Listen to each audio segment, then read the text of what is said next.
अत्यंत प्रसन्न है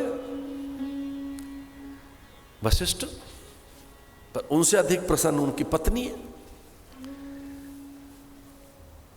बार बार समाचार पूछते अपनी पत्नी से क्या चल रहा है, क्योंकि महल में तो जा नहीं सकते, महल में तो अरुंधति जाएंगी। अरुंधति गई और एक नया समाचार लेकर आ गई। रस से भीग गए वशिष्ठ सुनकर समाचार। तीनों रानियां आचरण संपन्नाएं, शुभलक्षणाएं, कांताएं, सुभगाएं, सुप्रियाएं, सुचरिताएं, दिव्या हैं, पूर्णाएं।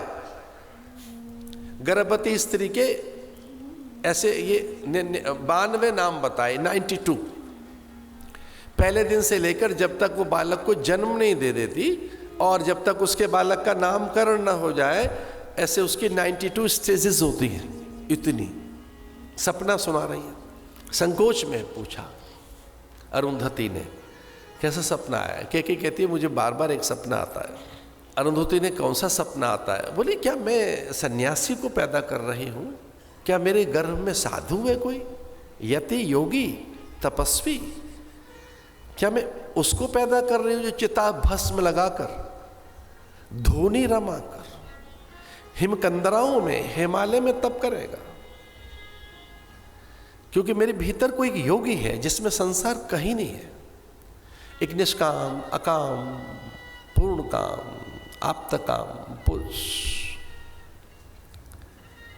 भरत की मां ऐसा कह रही है कि ऐसा कहकर वो गुरु पत्नी के बार बार चरण छूती हैं। कहती है मैं कितनी धन्य हूं। जब मैं आंख बंद करती हूं तो मुझे लगता है कि मुझ में जो रम रहा है, मैं जिसकी मां बनने वाली हूं, वो ब्रह्मज्ञानी है।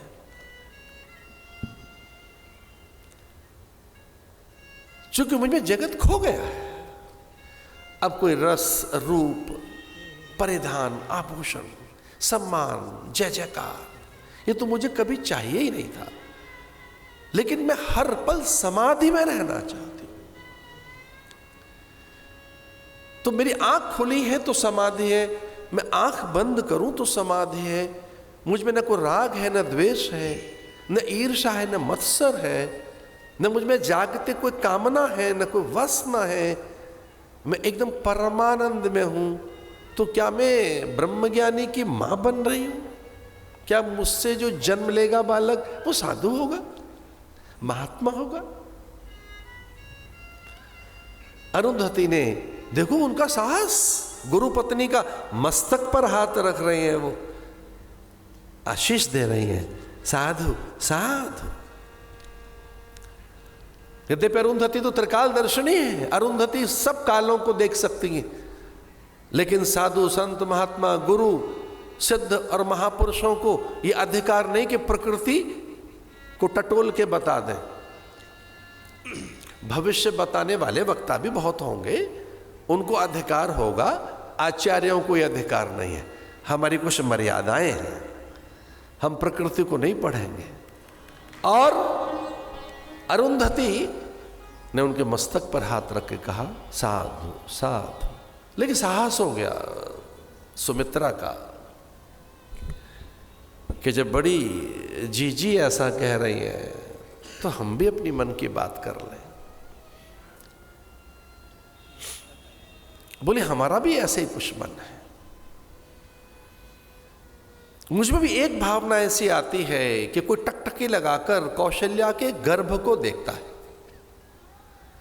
एक विचार आता है, कोई निरंतर आधीन है कैकेयी के,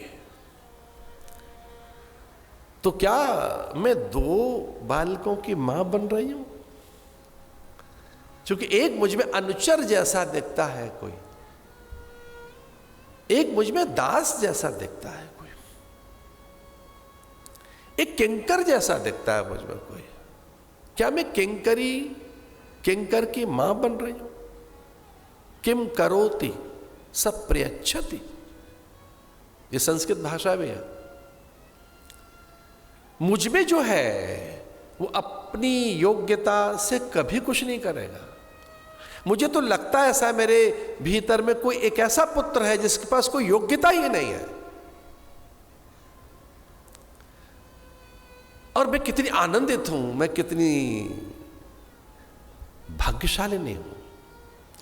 मेरा महाभाग्य देखो कि मैं कौशल्या के गर्भ में जो है उसके अनुचर की जननी बनने वाली हूं, उसके दास की, उसके नौकर के, उसका जो किंकर होगा। किंकर का अर्थ है जो पूछ कर करेगा। लेकिन हां, मुझे ऐसा भी लगता है एक बालक और है मेरे भीतर जो अनुसरण कर रहा है, अनुगमन कर रहा है, अनुशीलन कर रहा है, जो कुछ करेगा ही नहीं बिना कैकेयी के पुत्र की आज्ञा के। अरुंधति ने उनके मस्तक पर अपनी नासिका रख दी। प्राय ये आशीष देने के ढंग है। युवती पुत्री को छुआ नहीं जाता, उसका सर ही छुआ जाता है। युवती पुत्री हो गई हो, गर्भवती स्त्रियां हो तो उनके मस्तक को ही छुआ जाता है। उन्हें त्राण देने के लिए, सुख देने के लिए, अनिष्ट की निवृत्ति के लिए, आशीष के लिए और अपने स्नेहन प्रणयन की सिद्धि के लिए भी उनका स्पर्श नहीं किया जाता। पता नहीं कौन सी तरंगे बालक तक पहुंचेंगी। तो प्राय गर्भवती स्त्री को बार बार स्पर्श नहीं किया जाता, आशीष ही दिया जाता है। इतनी सावधान अरुंधति, बहुत संकोच में कौशल्या। कैकेयी ने और सुमित्रा ने घेर लिया कौशल्या को। मौना धीरा गंभीरा क्षम्या,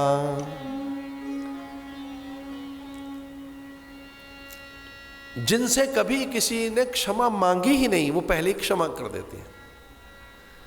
जो कभी बोलती नहीं है उन्हें बुलवाना पड़ता है, मौन में रहती है। उनका नाम क्या है? कौशल्या।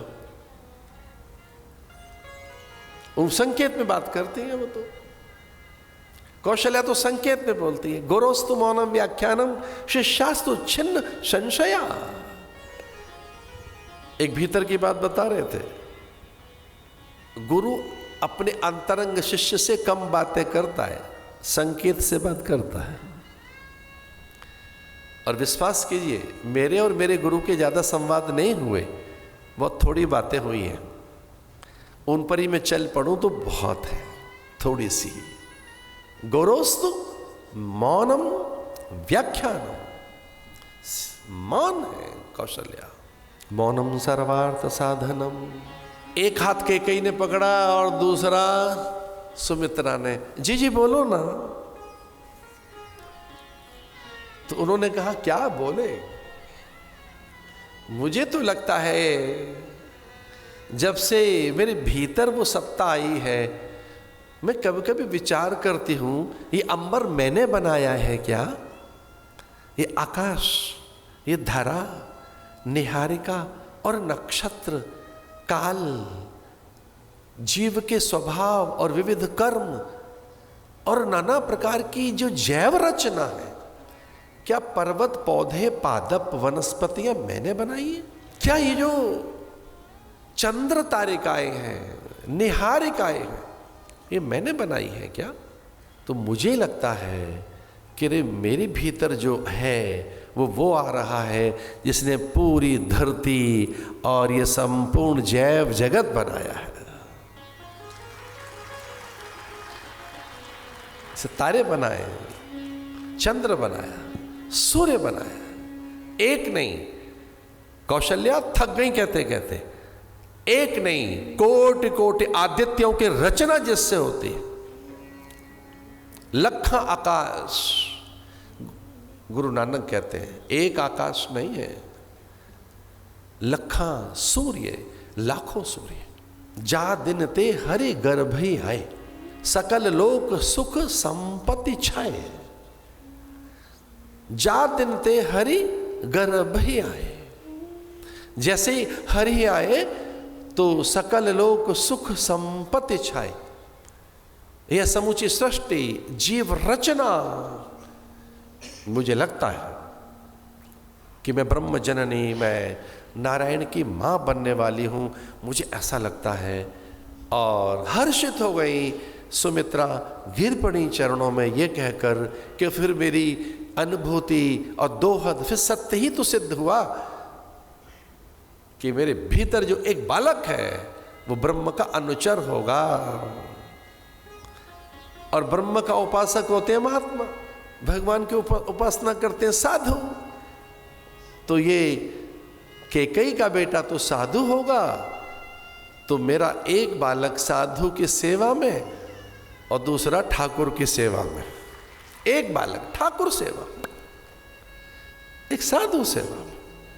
वह समाधि, शांति, क्या सुचिता, क्या आनंद रस वर्षण अयोध्या में, कि जहां सनकादिक बार बार आ रहे हैं, नारद बार बार आ रहे हैं।